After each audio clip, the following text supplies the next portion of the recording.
Greetings, members one and all of the Salivation Nation. Is it doomsday for the dollar coming at the beginning of next year? And I'm going to be talking about not only that, but also people who are invested in fear. Let's explore!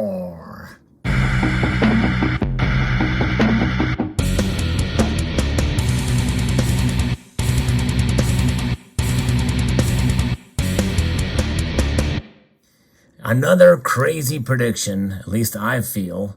Some of you may differ, but I did a video about a wild prediction for silver prices going up to $500 by Robert Kiyosaki, and that has since been brought into the forefront of the news cycle that most of us pay attention to.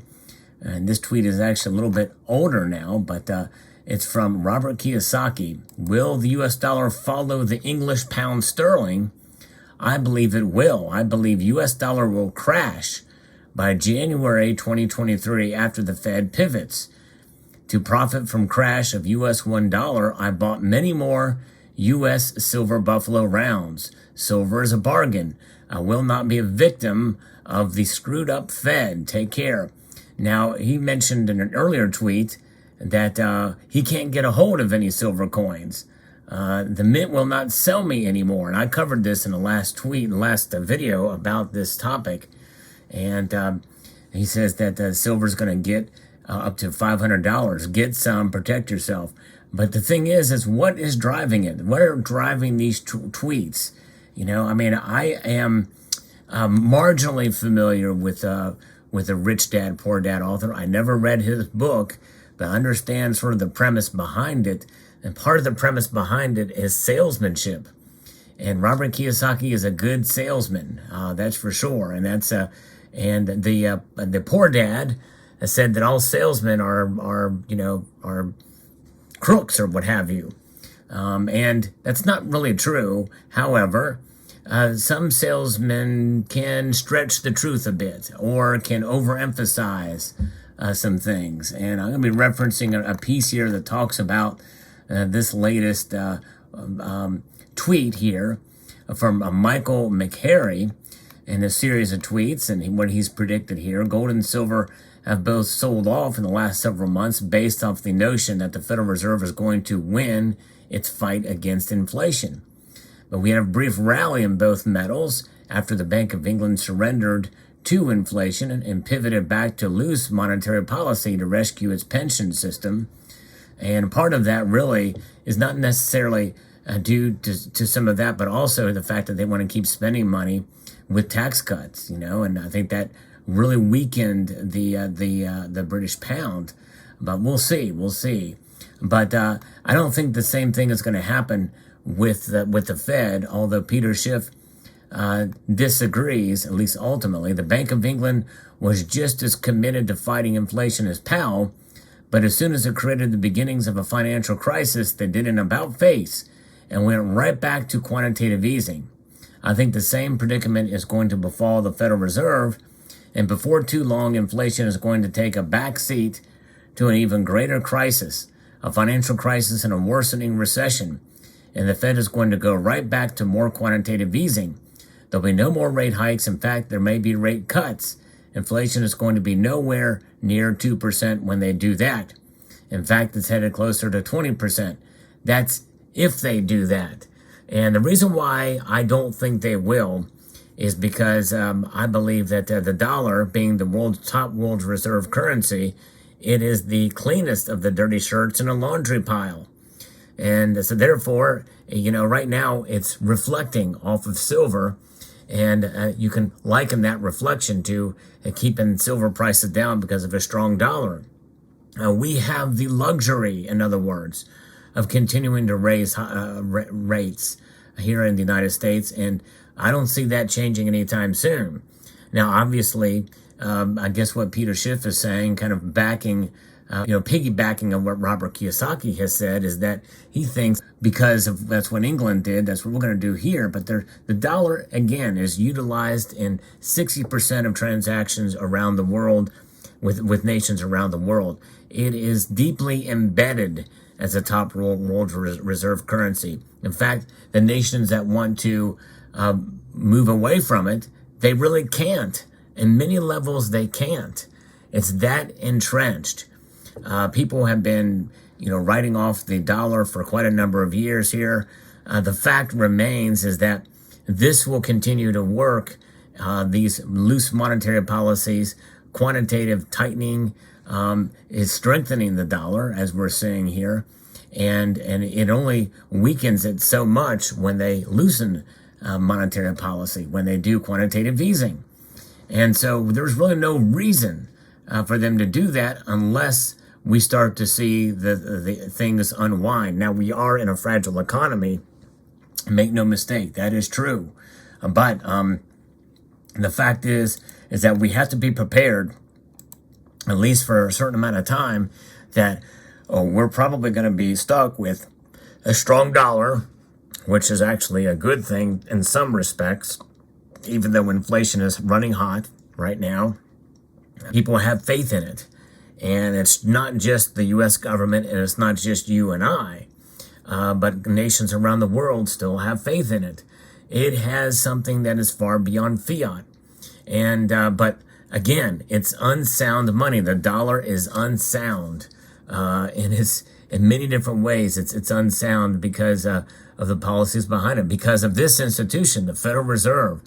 The Federal Reserve is in the business of devaluing the dollar. And they do that. That's what they think is a stable dollar when it loses 2% per year. That's their target. 2% per year is their target. It is a goal of theirs. What is the goal of ours? Ours is to preserve our wealth, not to lose it at the rate of 2% per year. In other words, the only way we can hang on to that is to invest in something that is above 2%. And that's what it is, investment. How can we protect ourselves? To stack and hold gold and silver. And silver is the metal that you see here before you in this display because of the prediction that he made of $500 per ounce. And essentially, he thinks that it's probably going to get here much more than the 5 to 10 years or 3 to 5 years he predicted before in a previous tweet less than a couple weeks earlier than the one he posted at the beginning of this month. And that is just it. It's a bold prediction of where things could go very soon, according to Robert Kiyosaki. So I watched an interview that a good friend of mine, Johnny O, had posted a video about and talked about. He has held gold and silver for quite a number of years. In fact, he remembers the days before when silver was actually in our money. That's right, silver was actually in our currency at one time. And you could go out and buy a gallon of gas for about a quarter at one point in time. A quarter that may look like this. Of course, this is a proof version, but this is a 1964 quarter. And the cost of this quarter right now is about maybe a little bit more than what you could get a gallon of gas for. But pretty close to the same, give or take. And that is where we're at. That's what silver does. And if you look back from 1964 to now, that's a long period of time. It's a wealth preservation device over the long period of time. You have to look at it with regards of several dates, several moments in time. And we're looking beyond just 2 years, beyond a couple of months, that type of thing. We're talking years, a decade, 10 years out. That's where you're going to see not the returns on your gold and silver, quote, investment, but its value, its realization of value as opposed to an investment return, because silver is not an investment. Silver is money. Now, it's dormant money. It's not utilized in transactions like a currency like this is, but I look at it as dormant money. Money that as a store of value holds its value, and as such, governments around the world, by the way, mint coins that have a denomination on them, backed by the full faith and credit of those governments. And so therefore, that's what that is. Now, looking back at Robert Kiyosaki, there's a lot of things I agree with him on. But he's readily admitted in this interview, which was quite eye-opening, and maybe I'll post a link to it in the description below. But I want to play you something because this really drives home something that a concept that I've talked about, the concept of FOMOSexuality. He pretty much defines it in a roundabout way here, but in a sort of a explicit way here. So listen to this portion here, and you'll see what I'm talking about here. Stock markets, when they crash, go down in three phases. Boom, boom, boom. Phase one was a bounce. It was called a bear market rally. This baby is going down, I hope, because I'm going to get richer. So the thing right now is if you're afraid, it's because you got bad advice in your head. You're operating on bad information from your mommy, your daddy, your college professor, your school teachers, whatever it is. I get sexually stimulated thinking about a crash. So let that sink in. So he's separating fear from a literal sexual attraction to a crashed market. Well, what happens in a crashed market? It creates fear. It creates fear everywhere. Now, his point is you have to be prepared. I understand that. But he is a salesman as well, too. He uses sort of another kind of a copulative analogy later on, talking about sales and being a salesman. And that's what his rich dad tells him to do, to be a salesman. And he is a good salesman. He's sold a lot of books. He's and he's predicted. He wrote a book about the crash, the coming crash. And what happens is he's invested in fear. He is invested in fear. And so when he makes tweets like this about to get silver now, silver's run out. You can't find silver. And silver is a bargain because the dollar is going to crash in January 2023 with no evidence, nothing to back it up, other than a loose interpretation of what the English pound sterling has done. Well, the English pound crash, it's fallen some, but it's not crashed. And does that necessarily equate to $500 per ounce? No. It's a very loose interpretation. The thing is, folks, do not believe the hype, whether it be from me or the most trusted individual out there, Robert Kiyosaki or anybody else that makes a bold prediction or says that the world's going to just collapse. Likely it's not. Likely they're going to reset the dollar. We are in for some troubled times, I believe. We should be prepared. We should be prepared for what could come in one way or the other. This is why I'm holding silver. This is one reason why I buy it, is to be prepared. But do not expect, and especially do not be sexually stimulated by an idea of a crash. A lot of people are going to be hurting. In fact, more than likely, he probably will as well, because even if you have a bunch of silver hanging around, if the dollar crashes, you got other problems on hand as well, too, because your silver is not going to save you in the immediate crash, by the way. And how liquid it will be, how much of it you sell at any given time just to survive. Everybody's going to be running to try to sell it. It may be difficult. We'll have a glut of silver on the market, perhaps, if that would be the case, and people are trying to survive off of their silver. You got to be diversified and be prepared in many other ways, not just silver. But nonetheless, he sells books. And again, there's nothing wrong with being a salesman. There's nothing wrong with talking about the markets, but I believe in being realistic about the markets.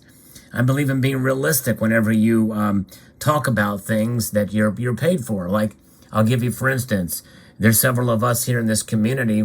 We've done profiles on some mining stocks companies. And we talk about what the potential could be. We talk about the risks involved as well, too. And we give both sides, and we always say to do your own due diligence and research.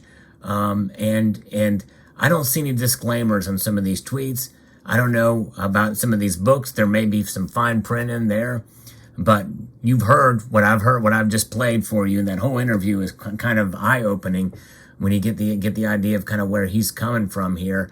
It kind of lends credence to this idea that, almost like a used car salesman, and I mean, and I don't mean to begrudge used car salesmen, but at the same time, there's nothing wrong with selling, but I don't believe in overselling something and hyping things up. I think it does a disservice.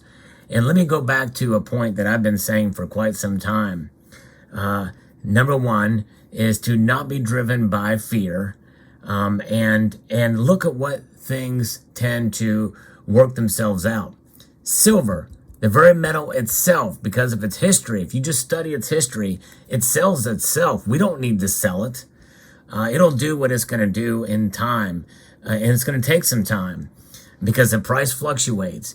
And I would rather Robert Kiyosaki not have egg on his face from a faulty prediction, a wild prediction like that, and not make it. There's been others who have made wild predictions who have egg on their face. But in this age of information, people forget about those things and then move on to the next thing because people want confirmation bias. And I strongly advise you to look at the contrarian point of view about everything. I try to do that myself, politically, as well as in matters of finance and in matters of precious metals and in matters especially silver. You know, I'm not invested in silver. I mean, as far as invested in it going to $500 an ounce. In fact, I'd be more than happy to pay $15 an ounce for silver so I can accumulate more. Why? Because I believe in silver in the long run. I believe it's going to preserve your wealth in the long run. I think if you have that kind of attitude, you will do well with your silver. To not have these unrealistic expectations, because I've seen it time and time again in this community where people are just sick of silver because it never got to the price point that they have been told by some in this community. And so that's one thing I've always guarded against on this channel, is to not overpromise. In fact, I go out of my way to try to highlight these predictions and provide some balance with them. And so likely the dollar is not going to crash in January of 2023, and probably not for quite a long time after that. And I believe that if there is a pivot and move in the other direction, they probably will have already had everything in place for the beginnings of a central bank digital currency. We'll see how it all plays out, or a great reset of sorts. We'll see how it all plays out. But nonetheless, let me know what your thoughts are in the comment section below. I would like to extend a multitude of gratitude to you all for taking the time to watch, and to encourage you to please rate, share, comment, and subscribe.